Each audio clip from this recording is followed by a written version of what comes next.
Ngayong sobrang init na ng panahon, minabuti ng Light Rail Manila Corporation na magbukas ng isang air-conditioned waiting room para sa mga pasahero ng LRT-1 na matatagpuan sa Baclaran Station. Ayon sa LRMC, layo nito na mapawi kahit papaano ang sobrang init na nararamdaman ng mga pasahero habang sila ay naghihintay na makasakay ng LRT-1.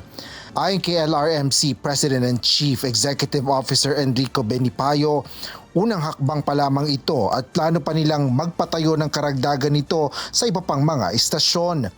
Ang LRMC ang private operator na siyang nangangasiwa sa LRT-1. We're looking at a few stations. Surprise. Surprise. But we look at the best locations. If space constraints permit, then we will be. So it looks like Roosevelt or Balintawak. Yeah, those big stations. And the new stations. Yeah, the new stations definitely can accommodate it. Labis namang nagpapasalamat ang ilang mga pasahero sa pagbubukas ng air-conditioned waiting room sa Baclaran Station. Ang ganda. Good for the people. Good for the public. Lalo na kami mga senior. Yun ay malaking bagay, especially sa mga senior citizen po. Nare-relieve ang mga stress kahit papano. May iwasan po natin ng high blood. So, isa na yun. Malaking bagay po yun. Samantala, nais na ring akuin ng LRMC ang pagtatapos sa konstruksyon ng Unified Grand Central Station sa EDSA North Avenue. Ito ang tinaguriang common station na magdurugtong sana sa tatlong linya ng mga tren kabilang na ang LRT-1, MRT-3 at MRT-7.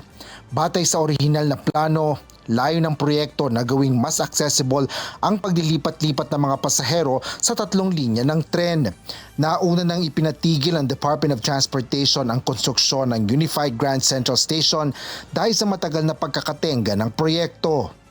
We submitted a proposal to the government to step in under the envelope of our concession agreement because it allows us to continue the common station, and we forwarded our proposal and it's going through the approval process. But in principle, it has been agreed. I think it's just a matter of time. Inaasahan ng LRMC na magiging operational na ang Unified Grand Central Station sa susunod na taon na napapanahon bago ang pagbubukas ng MRT-7. Asher Cadapan Jr. humahataw sa balita ngayon.